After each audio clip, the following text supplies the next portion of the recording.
I'm gonna call tonight's committee of the whole meeting to order for October 21st, 2024.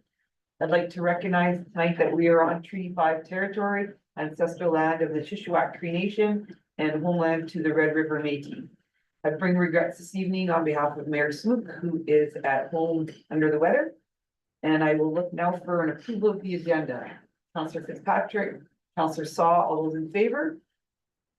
That's carried. We are going to start this evening with a presentation with the delegation on sexual exploitation and the trafficking of children and youth by Billy Joe. Doesn't even have your last name. We just know you as Billy Joe. Program Supervisor of the Link Youth and Family Sports. Come on up to the table, Billy Joe. You got your quick 10 minutes. No, how do I, oh, wait, are you able to plug the? I don't know, we brought it also on a stick of the computer, but I wasn't.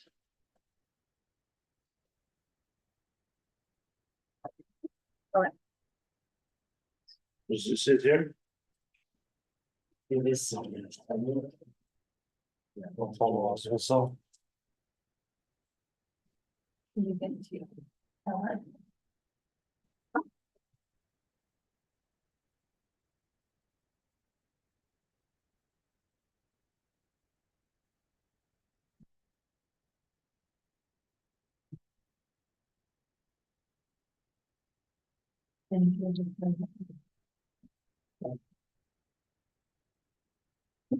There.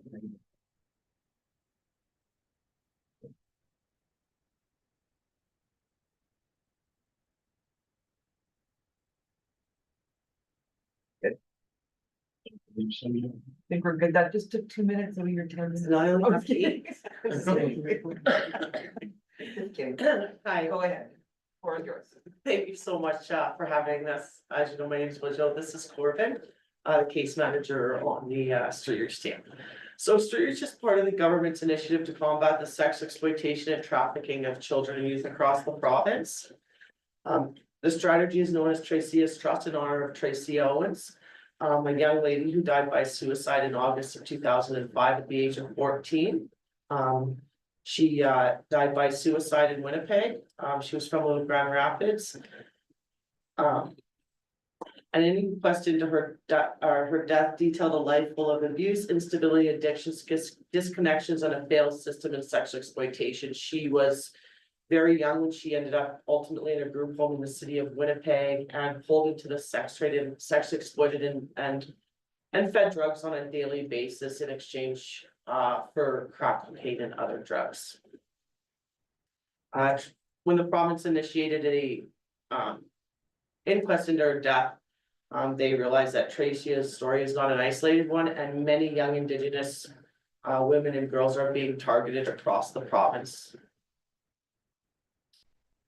Sexual exploitation is the act of coercing, luring, or engaging a child under the age of 18 into a sexual act, and involvement in the sex trade or pornography with or without the child's consent in exchange for money or drugs, food, protection, cell phones, money, clothing. It could be a variety of things. In the north, it often looks like bare necessities like just meeting basic needs, food, clothing, shelter. Is a lot of how we see the exploitation up here because we have such poverty in the north. It's estimated that hundreds of children and youth and adults are victimized in the visible sex trade on the streets of Thompson and other cities each year. It's also estimated that thousands are victimized in the invisible sex trade that takes place in hidden venues such as private homes, drug houses located throughout the province. They're called trap houses. That might be more familiar to you. Most adult sex trade workers report that their victimization began at a very young age, sometimes as young as 9 and at the average age of 14 years old. The majority have also experienced homelessness for shorter extended periods of time. Homelessness is often a result of youth on the run from home, CFS placements, or the justice system. During this time of homelessness, youth are most at risk of becoming sexually exploited, at times exchanging sexual favors for the basic necessities of life, such as food and shelter.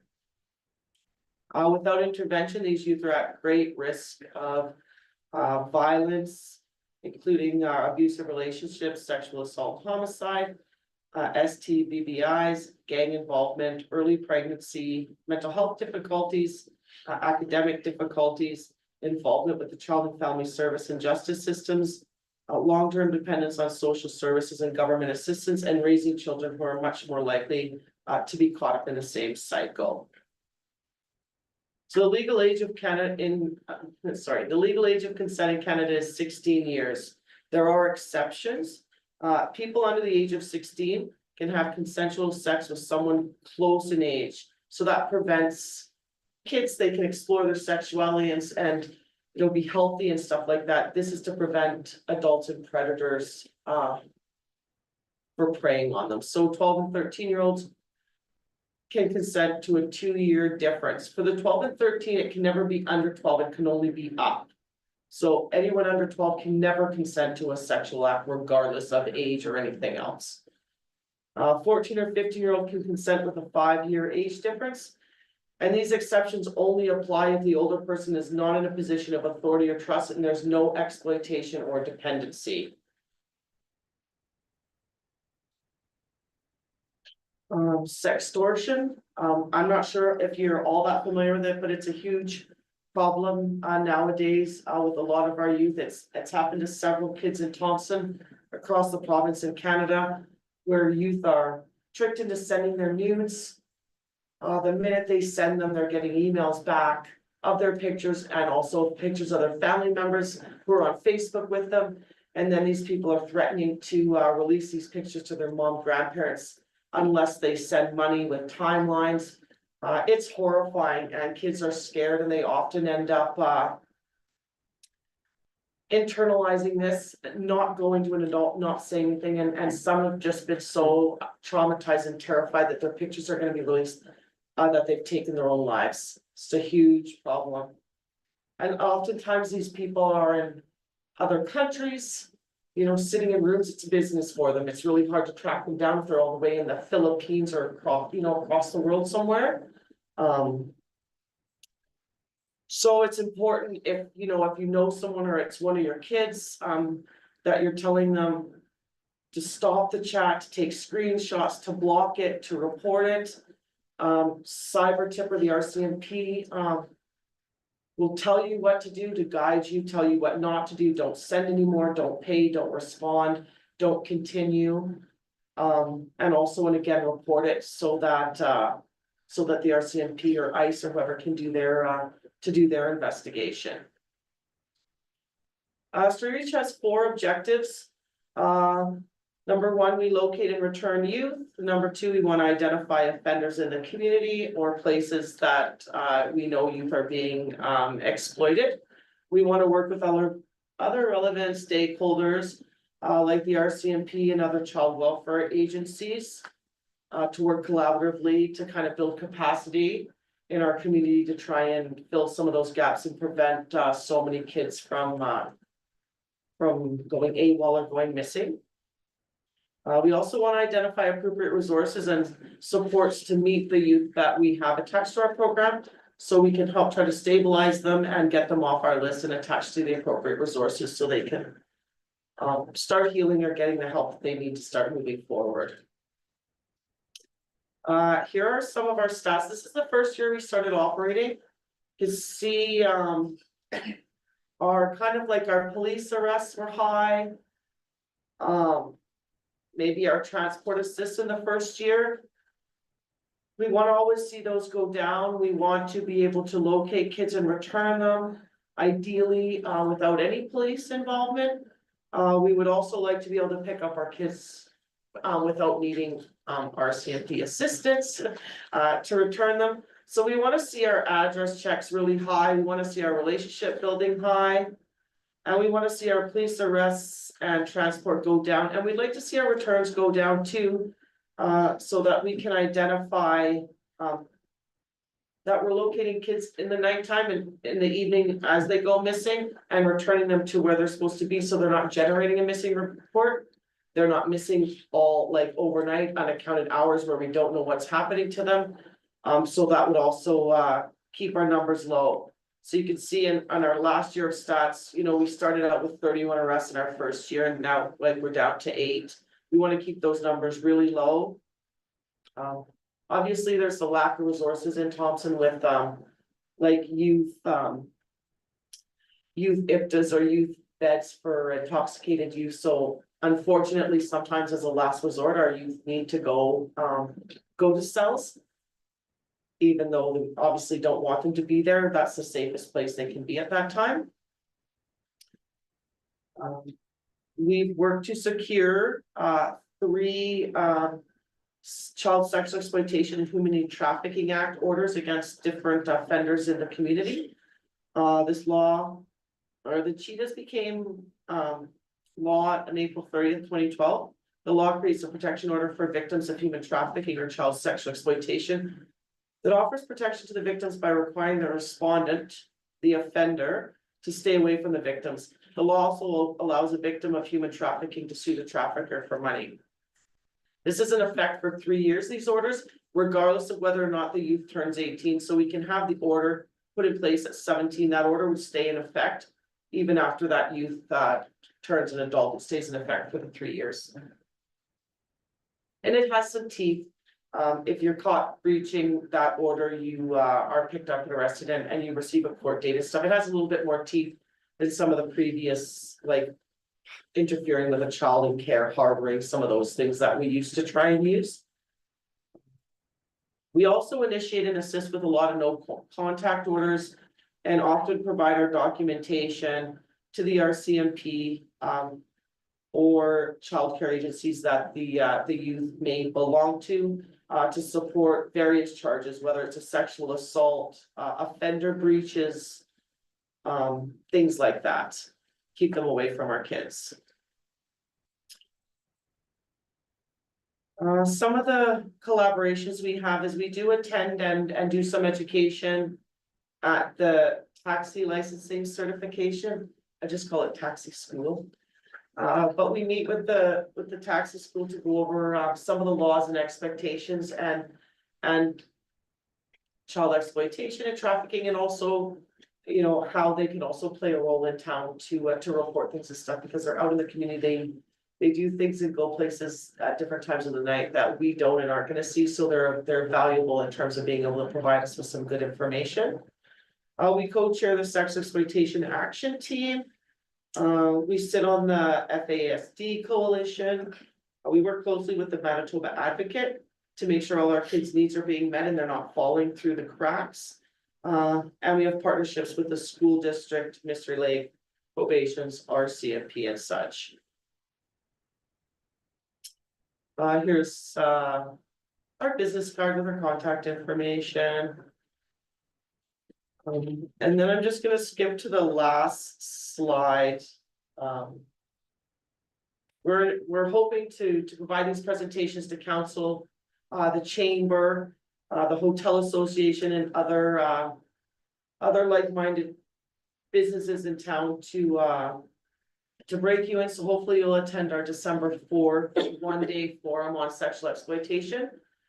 We want to invite Valet, Manitoba Hydro Places, and organizations that normally wouldn't attend our conferences, aren't from the social sector, but also play a huge role, or their employees contribute or play a role in some of the exploitation in northern Manitoba. So just raising that awareness and education. Our curriculum is being revamped, and we're hoping in the new year when it comes out that we'll have more signage and posters that reflect that new curriculum, and would hope that people would cooperate to get that stuff out in the community and public spaces to help educate people, because we certainly do have a sex trade in Thompson, regardless of whether or not it's as sophisticated as you might see in bigger cities. But it is here, and with the influx of more people relocating or sneaking into the community from some more bigger urban centers, they're bringing that sophistication with them, and our best chance is raising awareness and educating our communities to recognize the signs and know what to be looking for, so that they can report it and stuff. So I know it's kind of a depressing subject and no one really often wants to talk about it, but that's what allows the offenders to keep doing what they're doing. If we're so uncomfortable, we can't talk and we want to just think it's not happening, it just breeds the ability for them to continue what they're doing. and to continue offending because we're just too uncomfortable. So we need to kind of get to a place where we're not so uncomfortable about it, so kids can talk to us, because if the kids think we're gonna fall over and stroke out, they're not gonna come in and discuss anything with us. So we need to be comfortable so that they're comfortable. We need to start maybe kind of wrapping our heads around it. It is a problem here. It's a huge problem.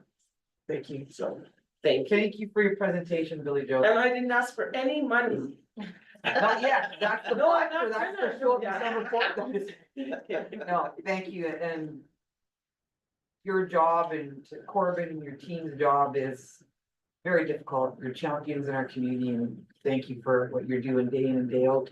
I'm gonna ask council if you have any comments or questions. Go ahead, Councilor Song. Thank you, and I have no problem talking about it. Thank you very much for that presentation. As mentioned by Deputy Mayor Tino, it's a tough job. I know you've been in it for a while. I know it's a challenge day to day, day in and day out, having to deal with this issue. I also agree it's an increase in problems, even though some may not be willing to admit it, it is increasing substantially. I just came from the duty to care meetings last week, and we see the numbers of kids that are aging out of care. And we also see the face of the homeless population has gotten younger. And sad to say, I've seen by going to kids like the Wild Variety Center, I see kids there that I didn't see years ago. We're talking 18-year-old, we're talking kids that, I mean, in my head, they're babies still, and they are finding home at the homeless shelter. I think it's a very sad statement in our society wherein some kids feel safer in gangs or being exploited. It's reality in their head. They actually feel it's their best choice. And when we've gone to that position in our society, then I think everyone has to really give their head a shake and see what's going on. For the ones that exploit, there are sad statements that some feel that they're doing these kids a favor. You know, that hey, I'm giving these kids shelter, food, and they make themselves believe that they are actually doing them a favor. And that's another sad statement. The issue, you know, driven by poverty, and we know we live in a part of the country that usually ranks first or second place nationally for child poverty rate. We know we rank high in regards to gender-based violence, broken homes, unhealthy homes that drive children out in the streets. And of course, as mentioned, kids aging out of care. One interesting stat is that over 40% of our homeless population were homeless ever since they were under the age of 16. So you see that a large amount of our homeless population have been homeless since they were kids themselves. It's a huge issue that at times people don't even know where to start, but I think what was mentioned about talking about is to start. You know, we cannot be shy about talking about it. And by the way, some of these kids are being exploited are just not individuals of poor families, or some people make themselves believe that that's not something that will touch my family, but you know what, it's everywhere. So I think we do need to talk about it more. We can't be bashful about it, we can't be shy about it. It is an increasing problem that needs to be dealt with in all levels of government. Our leaders need to talk more about it. Just as much as they talk about, you know, infrastructure and so on, they need to talk about the exploitation of our children. So thank you for the presentation. I encourage you to do as many of those as possible until people start talking about some more. As I said, it's a tough gig, but thanks for your time. Thank you. Council Lenore? Thank you for your presentation. Thank you. Always the same. One of the things that caught me right away is, well, all of it did. But you said that sometimes there's no place to accommodate these children. And they have to go to themselves. Is anybody working on something for these kids to be taken to? I'm not sure, I know that, and I know that there has been talk about utilizing a couple of there's 4 beds at Hope North, 2 of them are CSU beds. Or YASU beds, and 2 of them are voluntary, there is some thought eventually, maybe, over my head talks about having 2 of those beds turned into youth intoxicated beds, so that ideally we could take them to a bed where there's an adult to nurture them and sit with them. Just because you got drunk, you're not a criminal, right? Having to go to a cell. So we would ultimately, ideally in the future, like to have a couple beds so that we can divert from the cells. And again, alleviate the resources. The RCMP are busy and dealing with kids that had a little too much to drink sometimes isn't. Yeah. You know, what can be dealt with in other ways, right? Absolutely. I'm just thinking that the problems, the feds should also be involved in this. Yeah. How the children are not. City manager has some comments on your comments. Yeah, I'm Yes. aware that MKO and Manitoba Justice, along with the city, are looking into exactly that, something like Yasu in Winnipeg. That would be in over where the Polaris campus is. So while there's a adult sobering center to be developed, there are discussions about a youth one. It would be separate, obviously, for safety reasons. But it would be on a similar model. So that's preliminary discussions. I believe there's funding secured through MKO. And yeah, and I think they would be partnered with KIM, who's in town today. Yes. Any other comments, Councilman Kyra? Thank you, Deputy, and I work with these guys and I feel like it's where. We don't have the resources for the kids and that where they can stay, and like I'm stuck at the office sometimes with some kids till 11 o'clock at night, because I can't find anybody to look after them. It's either them going to. Cells or staying with me in the office, you know. But there's one time where I left the office like after 11 because I had no place to put him. And I stayed with him and that, and then it eventually. We just need more people, we need more resources and that. I'd rather have. Sit with a kid in an office than them going to cells. We need more people out there to help. Thank you. Thank you, Councilor Wong? Good Deputy Mayor, thanks for this report. It kind of struck my mind when I look at the returns. Are those? It's all individual or there's a repeater? It's, some of those could be repeats, because they may go missing several times a week, but it would be daily. So we may have a youth that may, in the span of a month, they may be missing 20 days out of the month, so every day the RCMP are gonna give us a list of who's missing in the community, we are responsible to go to locate them. Every time we locate them and take them home or take them where they're supposed to be, that's 1 stat. So if we return 30, if it says 31, then we returned. It could be that youth 31 times, or it could be 15 different youth and we return them twice per month. It depends because it's a daily, depends on who's on the list. So I might say that, let's say you have 270 return just this year so far. Yeah, So there could be just only like 50 kids. there could be approximately 30 to 40. Because there's approximately 25 youth that are attached to our program that we know are involved in the sex trade or at risk of right now and being pulled in Thompson. And then we have other youth that sometimes go missing that might be out of our scope, but generally it's a main group of our youth. So it could range from. It could be maybe 30 to 35 different youth over that span of Thanks the for the year. clarification, because it scared me when I looked at this, like, are you serious, like 200 some kids like. You know what I mean, Yeah, like that's. Some of them could be repeat because they're being exploited or they're in a placement where they're not feeling comfortable, so they're leaving frequently. Appreciate that, thank you. Those are also just the ones that get called in as well. Sorry? Those are just the ones that get called in. So those are just the numbers because the people have reported them. If you're often living at home or anywhere and you don't have a phone, those are just the kids that get reported. Those aren't the kids that are out running around that no one's reported. Those are just the ones that have been reported to the RCMP, so we know. Unless we come across them by chance, because we're out and about and they haven't been, we wouldn't know. Just those ones that are reported. I look at this, it's a serious, like all the Yes. kids like wandering around like this is. It's just crazy, thank you. Councillor Lundmark, you, Yeah, it was, follow, it was, sorry, I cut you off yeah, there. it was with the, I'm happy that you. Not happy about it, but it's good that you have the stats. They help us with other things.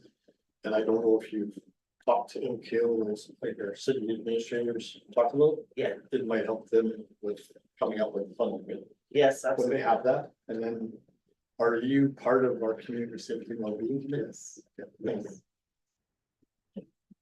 So you may not have asked for money, but you know that we're here to advocate for you. Yes, How you yes. got permanent funding, I Yes. think we all had a voice in that in Yes. 2023, so know that the city is here and we're always willing to go to bat for you. We'll send mayors to Yes, look out. we just know that it can be sometimes controversial. We wanna put up our posters and our signage around the community. Some parents don't wanna just pretend it's not happening and don't want their kids to even see the signage, but it's important that it's out. It's in our facilities where the kids are congregating in the TRCC, in those places, so that it's visible and can even just start conversations. You know, even if a kid just comes up and discloses that their friends being exploited, that's, that, you know, we won just with them putting those posters up, right? If we can just stop or save one kid. So That's so true. we just need cooperation, getting that signage up and the posters and not being uncomfortable because of some taxpayers. Okay, we'll take note of that. And we'll also get the calendar invite sent to council for the December 4th. Do you Thank need you. to know numbers before that, like an RSVP, or does that matter? Rough number, we're gonna, the first week of November, we'll send out registrations for everyone so that we can get just an idea for catering, but we would appreciate, or we would love for as many people from city council and administration that could attend would be great. Thank you very much. Thank Good you. work. Thank you. And the presentation council has also. Yes. Thanks, Blajo. Thanks, Corbin. We're gonna move on to community comments and feedback. Community comments and feedback. Any of those tonight?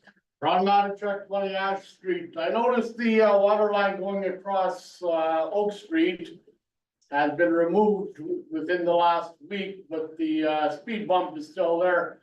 Will that be removed, I'm wondering, before it freezes in for the winter? All right, I'm gonna go to the director's fronts. Yeah, the subcontractor that worked for Alzheimer's to go around and clean up. There's a couple there. The one on Oak Street, there's one on the mini one on Centennial East, yes, they'll be going to clean them all up before the freezing. Okay, then. Thank you.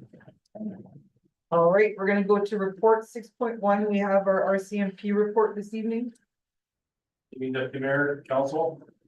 From trending report here, overall, we've seen a slight decrease in calls for service, just over 13,000 here, year to date for until September, as opposed to just under 14,000 from the previous year. Our thefts over 5,000 and vehicles and fraud there's a slight decrease there. Theft under 5,000, including shoplifting, there's been a slight increase there of 0.75%. Mischief, slight decrease, break and enter to residences and businesses. There's been a slight increase there. Assault with a weapon and aggravated assault. Those are all combined there, and there's a slight increase overall. Sexual assault and sexual interference, there's been a decrease in those calls for service. Drug possession, drug trafficking, this is including some of our proactive work here as well. There's been an increase there of 39%. And that is also, like I said, in relation to some of the proactive work that our GIS and our GD members are currently doing. Impaired, slight decrease, or sorry, a pretty big decrease there of over 20%. Collisions, there's been a decrease.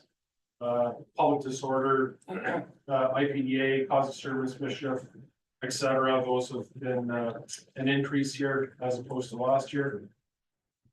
And calls for the healing center, there's been an increase from 441 calls to 385. Total for prisoners for the year, there's been a slight decrease, which is nice to see. Our PCR has been pretty involved in the community there since September.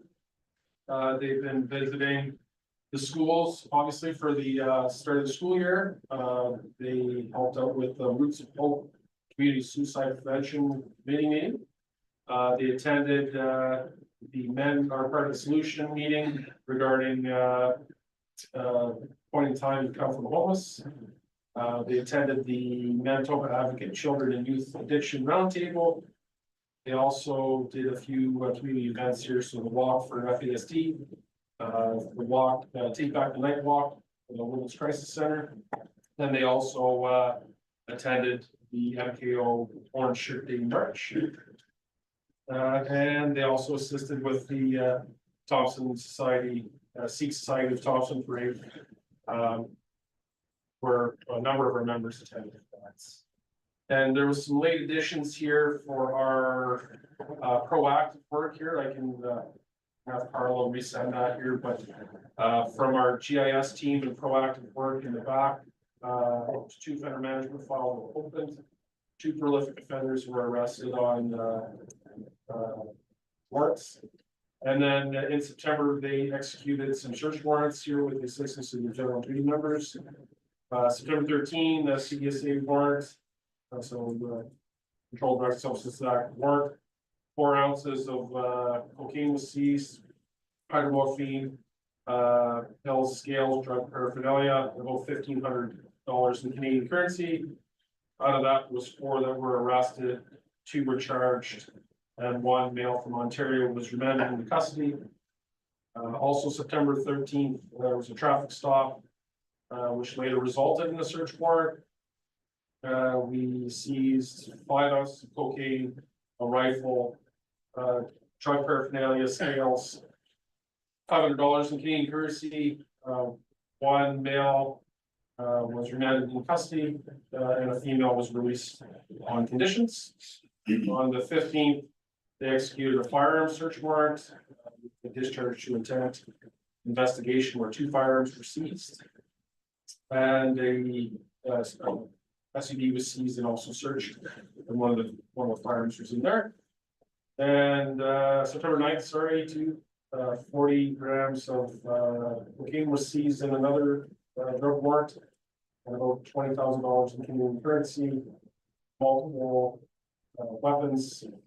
3 were arrested on that one, 2 were released, and 1 was remanded into custody for all. So I can forward that over to you. Tomorrow, that just came. Thanks for the report. Any questions or comments by council? Councilor Lenmark? I don't know if you can tell us, but person from Ontario that was arrested, person that did the shooting. No. Any other comments from council?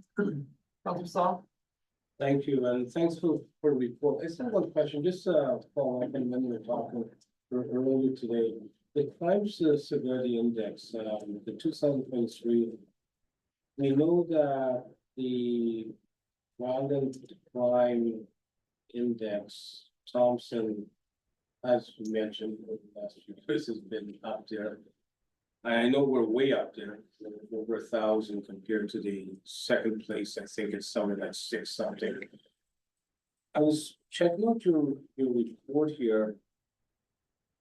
When it comes to violent crimes, what's the main thing that's driving that number? I think there's a number of things that are quality violent crime, but what's the main thing that you're seeing that's driving that trend? That I know there's another increase.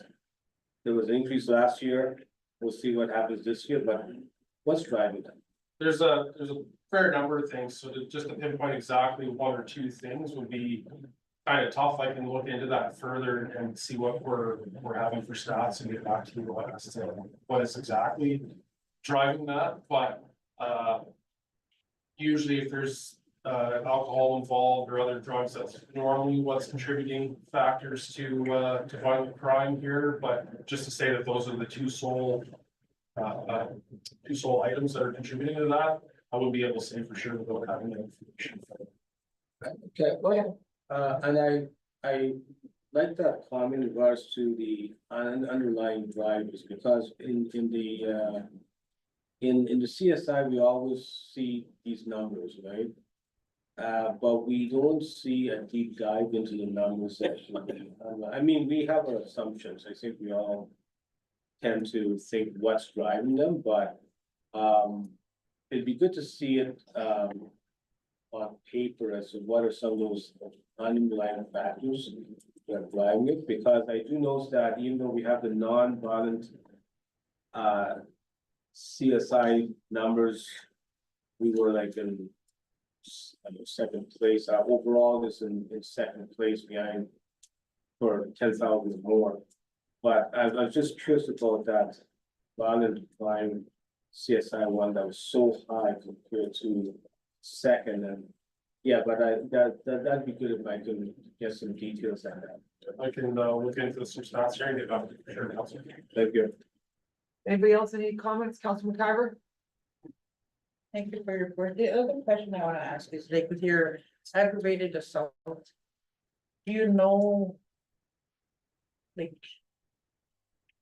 If it was a gun, machete, knives or axe or anything like that? Well, it's a great number of things, and basically aggravated assault is anything that's trifling in nature, so Like with the weapon? something that'll maim or scar, so it could be a weapon, it could be fists and it left somebody's face to figure, right? So there could be a number of factors that have contributed to the aggravated assault, but generally speaking, it's usually edge weapons or blunt force trauma that we've been seeing here as of late. There are firearm related incidences here, which we all know, but that's not just an aggravated assault. There's multiple other charges that are also.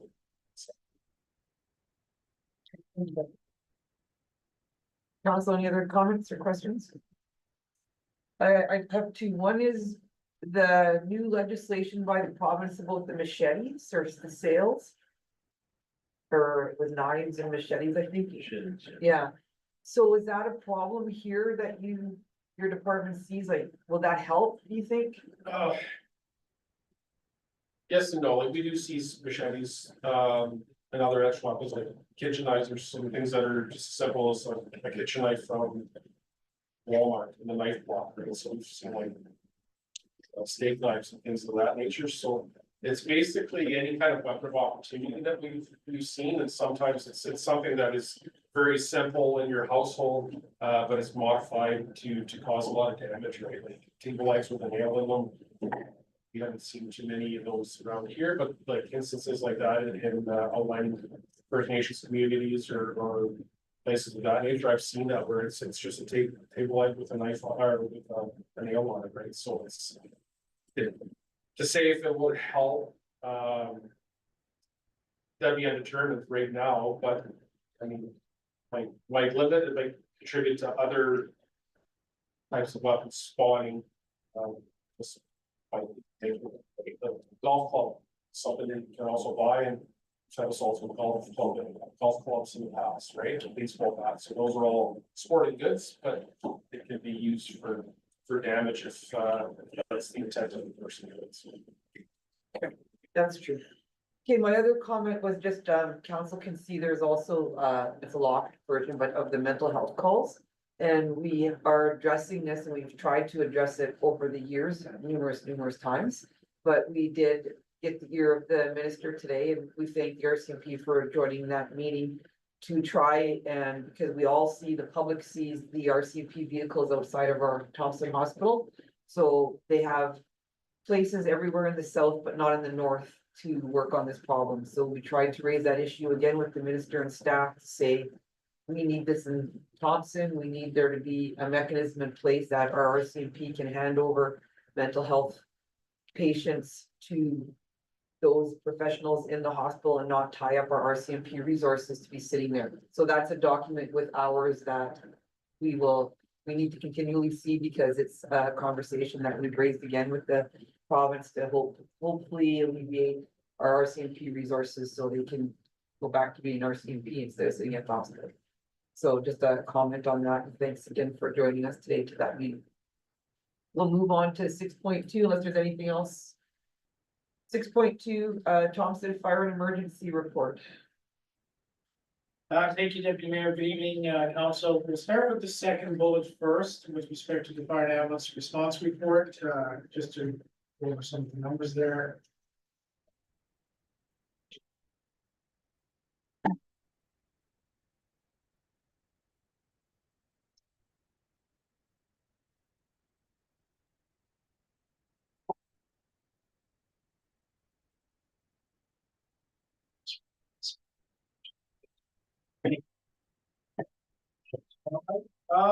Anyway, regardless, for the month of, fire responses, pardon me. For the month of September, we had a total call of 43 with, we had 3 general alarms, total loss of damages, was, 75,000. Year to date was 427. With 17 general alarms. Over this time last year, we've had an increase of 11.5%. For the ambulance calls, again, a busy September, 727 calls. Year to date was 6,541, an increase of almost 3% over this time last year of 6,360 calls. On the inspection prevention side, pardon me, current month, we had three inspections, nothing, no fines, I guess no re-inspections. For the fire pit and special permits, again, the current month, we had 3 with 4 renewals. Year to date, we have 40 new applications and inspections with 83 renewals over this time last year of 21 and 81 respectively. Moving into the station report again. Our vacancies downstairs right now, we have a total of 24 firefighter paramedics positions filled with the department. Currently, there are no candidates on the short list. Vacancy rate is currently sitting at 33%. Again, the double calls are continually on the rise. Total unit availability time for the city of Thompson at the end of September was a total of 933.65 hours, which equates to almost 39 days for the year. So we've surpassed the total unavailability time in 2023 of 405 hours for the total year. So that's an increase of approximately to date of 110%. A little bit of a good report. In the early hours of September 7, 2024, a fire occurred at 115 Nickel Road. Cause of the fire was in fact careless cooking. TFAS members successfully rescued a mother and son from the 3rd floor. Both were transported to TTH for smoke inhalation and further treatment. Deputy Sweeney had completed the 2024-2025 land license agreement with respect for submission to the Manitoba Health Compliance Branch. So we're in good standings for the upcoming year for 2025. Also met with the Kim Outreach Program on September 25th at the Mama We Talk Friendship Center. Purpose of the meeting was to introduce the staff that will be working in the mobile unit for the outreach program to all the stakeholders within the community. Substance abuse calls for September, for the month, we had 117 substance abuse calls. We had 91 other calls, we had 13 withdrawals, 8 overdoses, 21 variety for a total of 250. And of course, highlighted below are the substance, alcohol, meth, crack, marijuana, Lysol, hand sanitizer, cocaine, and mushrooms. If anybody's been taking notice, there's been an uptake in calls from this one simply because not only now, what we've done, we've gone back over each PCR, we've read through the dialogue, the narrative, to see if in fact substance use was a major contributor to the call with respect to trauma, what have you. And that's the reasons why the numbers seem to be higher than usual. That's the reason that it wasn't captured as the chief complaint, but it did play a role in the service call within our community. Thank you. Thank you for the report. Council, do you have any questions or comments for the chief? Councillor Wong? Thank you, Deputy. Thank you, Chief, for this report. Looks like those substance abuses take up a lot of time, like probably 1/3 of the call. That's all that. I want to ask you a question, not from this report, because a couple of weeks ago there was a fire call alarm set off from city center mall. And I was happened to be working at that day in the parking lot, and I seen a lot of people evacuate out from the building. So after you guys left, I've been cornered by the city safety managers and a few people that run the business there. They asked me about the protocol. Apparently, you guys left the premise, and after that, they didn't get any direction, whether it's clear to go back in or because they're all still standing around the parking lot.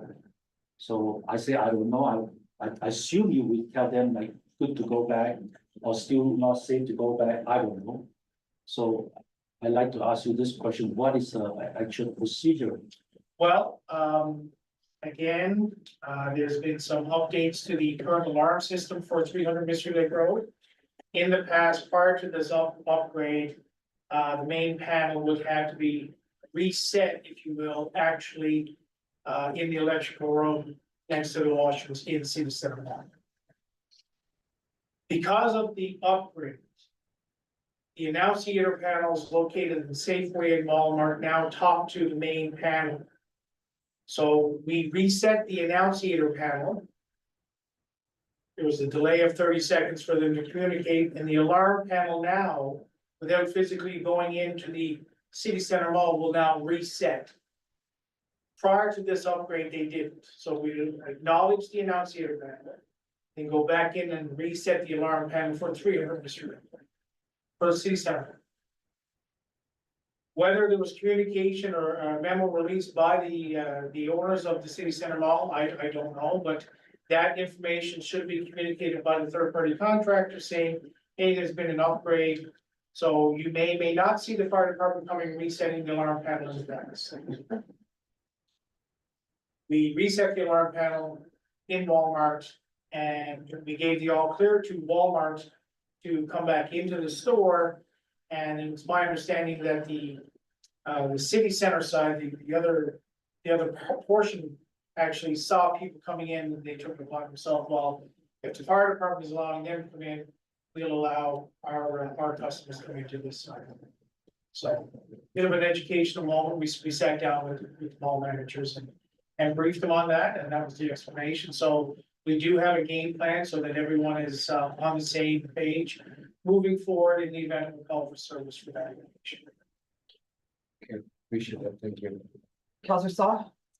Thank you, thanks for the report, Chief, and talk about educational moments. I'm gonna ask one right now, because I'm trying to clarify in my head, that second paragraph on report, double calls, and then we talk about unavailable hours. Now the double calls ask for 5 and. No, Councilor Saw, we currently staff 2 ambulances for the city of Thompson. Okay, So that double calls reflects that both ambulances are being utilized simultaneously, okay, where a third call would come in. And then, of course, we'd staff that third ambulance with overtime, and of course, the delay times in getting there. Okay. To the scene, right? So the total hours thus far at the end of September was 933 hours, where there was no unit available for the third or fourth call because all other ambulances are busy. so, just follow, so it being on the rise, I mean, we probably have our assumptions, but, just in general.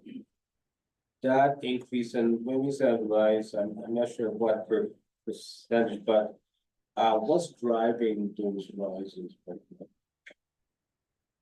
we talking, substance abuse, alcohol? It's a combination. It's where, you know, whether or not we're tied up at the airport or tied up within our community. It highlights the lack of resources across all sectors. For example, we can get a call for somebody who is requiring an ambulance service from a location. And we get there, and then through dialogue with the patient, most times than not, turns out to be a patient refusal simply because this individual just needed to talk to somebody about a prescription or what have you. So streamlining the resources for Thompson is one thing, that's what we're trying to achieve. But what we're seeing is the lack of resources on all fronts. Mental health is huge. We see the lack of resources in emerge, which translates to longer wait times for triaging our patients. And of course, then the end user, the customer who's waiting for an ambulance, no fault of their own, is because we're tied up waiting for signatures at the hospital for various reasons. I guess it's fair to say, I know that. I'm not sure how these resources align, say, 5-10 years ago, but putting that aside, we're dealing just with a generally increasing unhealthy population. If fair statement. Sorry? We're leaving aside the resource part, we're dealing with in generally an increasingly unhealthy population for Thompson. Thank you. Anybody else, any comments? Okay, seeing none, 700 and some ambulance calls and all the fire calls, you know, thank you for your work and pass it on to your department from your council. High numbers. Moving on to development, 8.1 is a memo from finance. 7.1, a memo from the chief financial officer in regards to the board of revision. And I'll go to city manager. Yep, so there's memos there for council from the Board of Revision. Board of Revision heard, I believe, 6 properties that were part of the hearing, and the board confirmed the assessments, branch assessments on all 6 of those properties. So it's just a report to council on that, and then it'd be up to the owners of those properties if they want to go to the municipal board or not. Well, this is for information on council on what happened at that board of revision meeting. Any comments or questions? Okay, seeing none, we will move now to 8.1. Which is a memo from the Director of Planning and Technical Services in regards to a land lease for a property on Cornell. Go to Director's response. Yes, good evening, everyone. So the property owner of 34 Canal has approached the city requesting to enter into a land lease agreement for a strip of property that runs adjacent to his property. They are an A unit on Cornell. So there's a map attached, so it's basically a 7 foot 5 inch by 64 foot 6 inch section, about 485 square feet. They would like to basically do it as a yard expansion to add to that. This is a problematic area. I spoke with the landowner a couple times. I've been there. It's if you look at the map, there's an end unit, there's a path, if you want to call it that runs through there. His way for constantly picking up trash and debris. The day that I was there with our safety foreman, safety coordinator Lawrence McDonald, there were shopping carts, tires, all kinds of debris in that wooded area. So we are making arrangements for some cleanup in that area. But again, they're looking to expand that property, kind of to cut out that path and incorporate into their yard and hopefully mitigate some of the option area. The annual lease rate is there. It is a minimum, so under our fees and fines, we have a minimum amount we have to charge, and that is $666 for the period of October 1st to September 30th, and the administration so I can be there. Like I say, they're looking to expand the property, but there are no permanent structures, really just a fence extending around it. So our recommendation is to take it through tonight and bring it forward next week for. Thank you. Council, any comments or any questions? Councilor Fitzpatrick? Thank you for your report, Charlotte. Yeah, I'm in favor of this. I mean, if they're gonna clean up the land for the sake of using it and it'll look better for the whole area. It's a good recommendation. Thank you. Councilor Oberdorfer? Thank you, Deputy Mayor.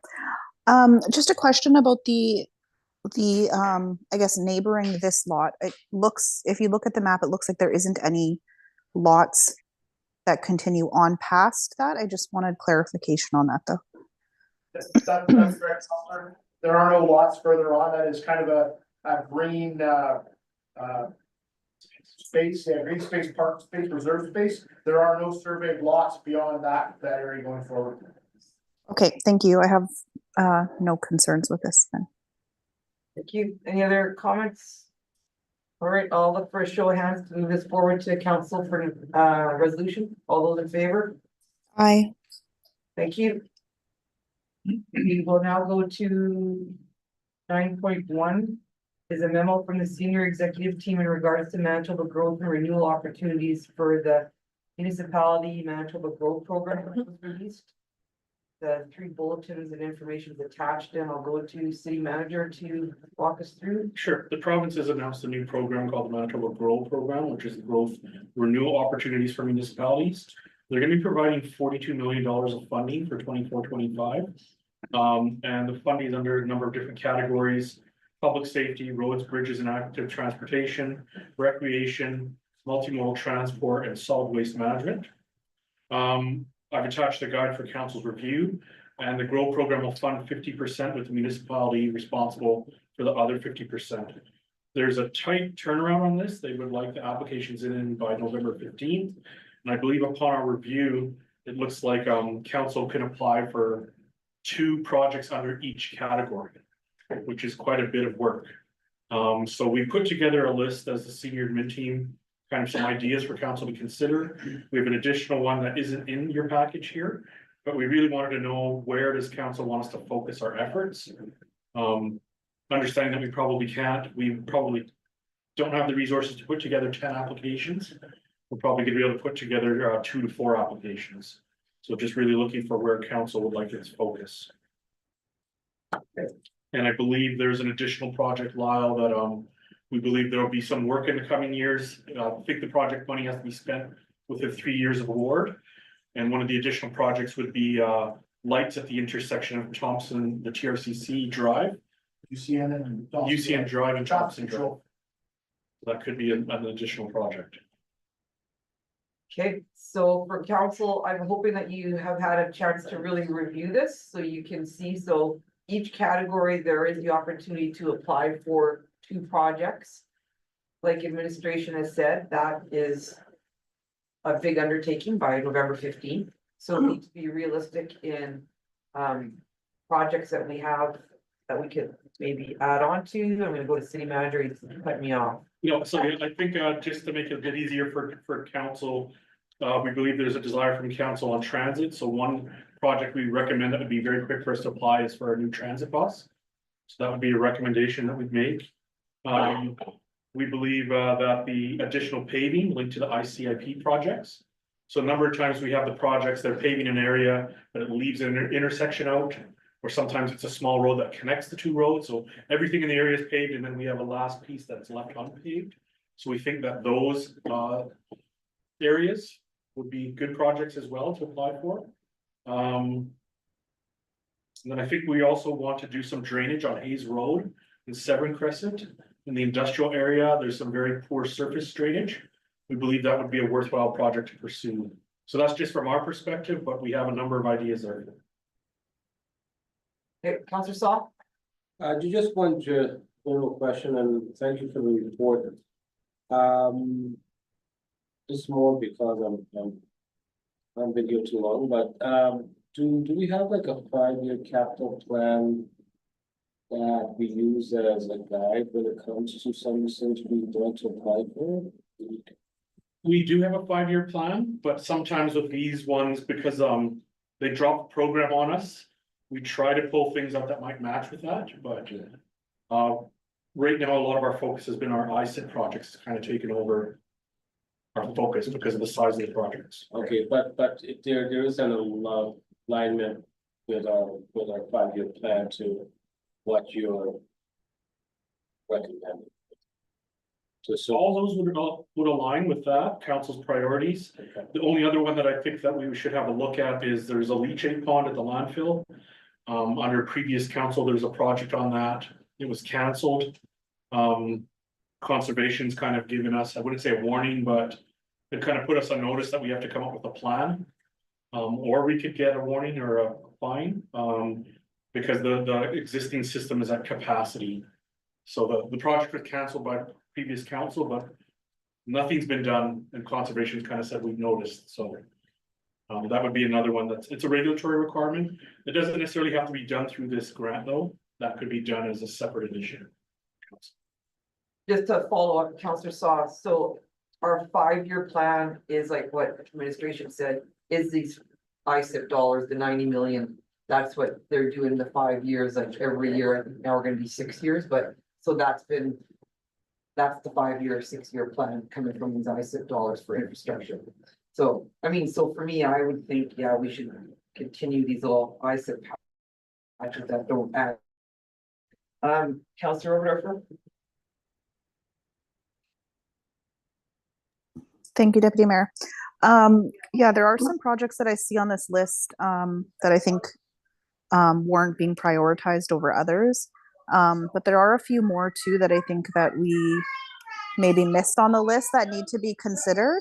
And that would be the sinkhole on Weir Road. And then when we're talking about recreation, we know that we're losing our track field because of our new pool project. So that's another thing I think that should be on our radar. And we know that, sorry, just going back to that sinkhole, like we know that in past discussions talking about that sinkhole that's on Weir Road, I mean, it's been there at least 2 or 3 years now. And it sounds like it's going to be quite expensive to determine how we can fix it.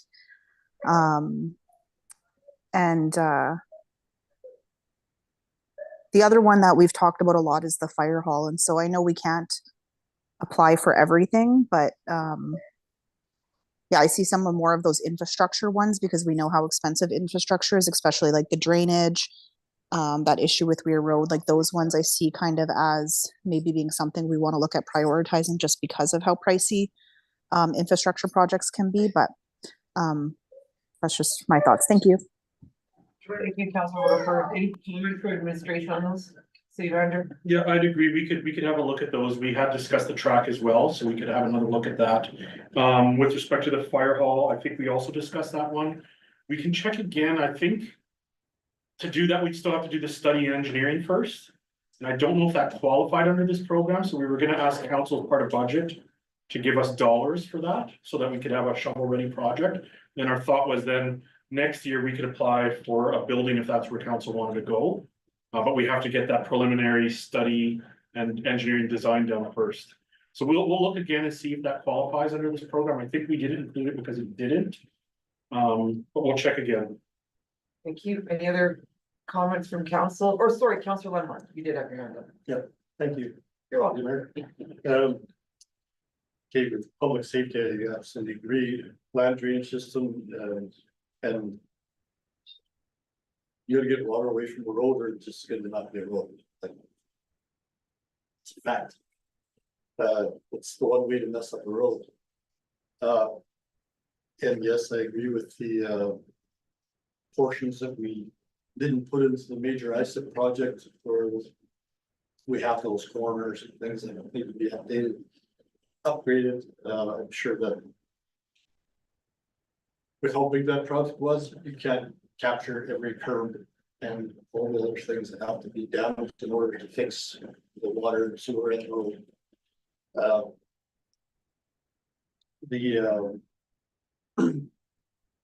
Road and bridges, I don't know how mixed up the racket mode in that, but transportation.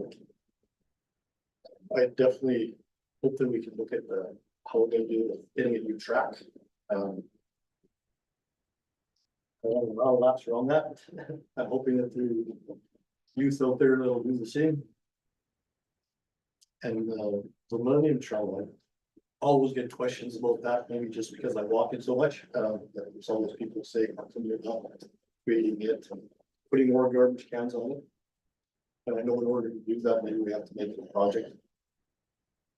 I know that the multi-use pathways that got a lot of great responses about that. There's a lot of people that like those. I think it'll help our public works too with especially with the snow at the beginning. I don't want to take over the whole thing, but I know that we also with the leachate pond, we're gonna have to do something about that. And I don't want to be sarcastic, but I'll look at it in case there's somebody from the Manitoba government looking at this. There's no conservation officers here anyway, so maybe you guys should come up and check on our leachate plan. with decommissioning of the lagoon, any lagoon has to have a certain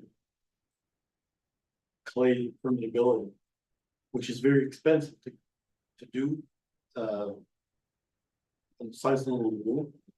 So it would be great if we could reutilize that lagoon instead of having to redo something. Like, why would you decommission something that can be so useful? Whether it is for our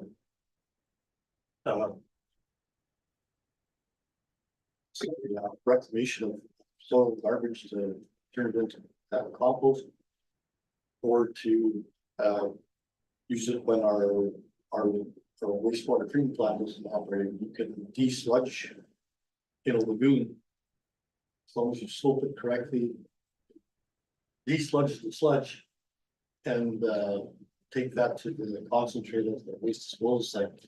Then you're just transporting liquid. So there's a lot of things in here. I don't know if I reduced the amount of work that you gotta do. But those are some of the highlights that I like to see. Thank you. Any other comments from council? Councillor Wong? You have a million. I personally like to see the category 1 and 3 be prioritized. Because one of the biggest issue we always have the draining place. People bought those land and then end up always water capture and see where we can get that.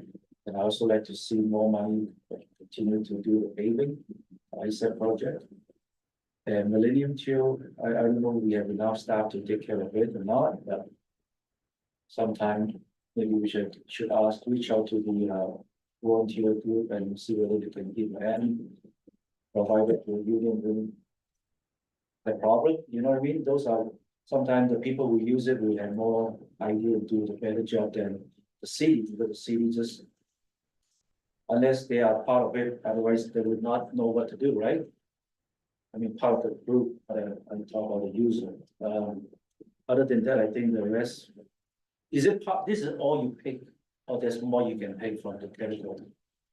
This is just what the administrative team picked. So it's wide open to whatever. What we were trying to do is, this time sensitive, we were trying to leverage existing projects or projects that council talked about in the past.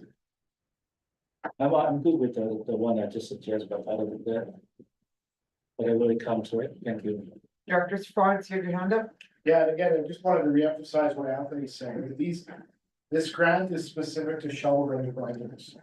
They do not fund design, they do not fund studies for the most part. They have some, I think bridges, they allow you to fund a study for a bridge. But for most of the projects, you have to have a shovel-ready plan to execute.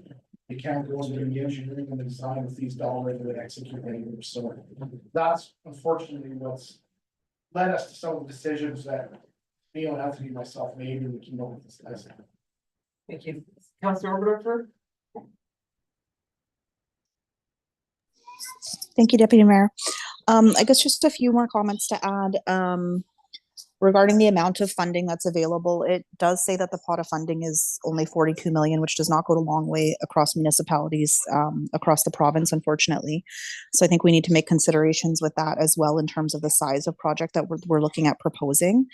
I think it's hard as council for us to narrow down a list when narrow down when the list is, it doesn't seem big, but it is big, and they're all important projects, right? So that kind of makes it a little bit challenging as well. But I think in terms of just from administration's perspective, considering there's a 50% match contribution and looking at the value of those projects that are on that list, kind of what gives us the most bang for our buck, I guess, in terms of what we're looking at asking for, and then also in terms of what we're able to commit to, because we also have to provide a commitment by resolution, I'm assuming, to attach to this grant application when we submit it, and we haven't went through a budget process. So there's just some of those factors I think that we need to consider, but we really should consider the overall funding amount that's connected to the entire pool of funding itself when we're considering the size of the project that we're looking at putting forward. But I do agree with a lot of the comments that have been made around the table in terms of what projects we look at prioritizing. I think transport is also one that we should look at supporting. Thank you. Thank you, City Manager. So that's why we're linking a number of projects to the ICIP. Is because council already has a bunch of that funding. Some of it would still require some additional matches, but you could match the gas tax. So that's where we thought that there'd be a big bang for the buck, that you wouldn't really have to raise new dollars for those types of projects. Some of the others would require, yeah, substantial 50% contribution from this. And then the other one, say the transit bus is easy because council has a transit reserve. So there are dollars sitting there that you could use for your match right now. Not enough to get a bus on its own, but with a match, you'd be able to afford that. So I think administratively, we've heard where some of the interest and priorities are, so we can take that away. We'll whittle it down to a shorter list, and we'll put in the applications by the deadline. No, that's good, and just, yeah, I think that we have given direction already about the buses, are obviously a good one if we already have the match.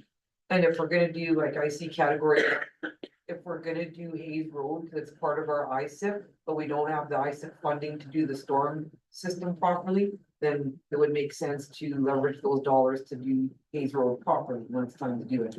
So I would think that you're gonna take all that into consideration to get biggest bang for our buck for one of our shovel-ready projects. So any other comments? We're good to move on?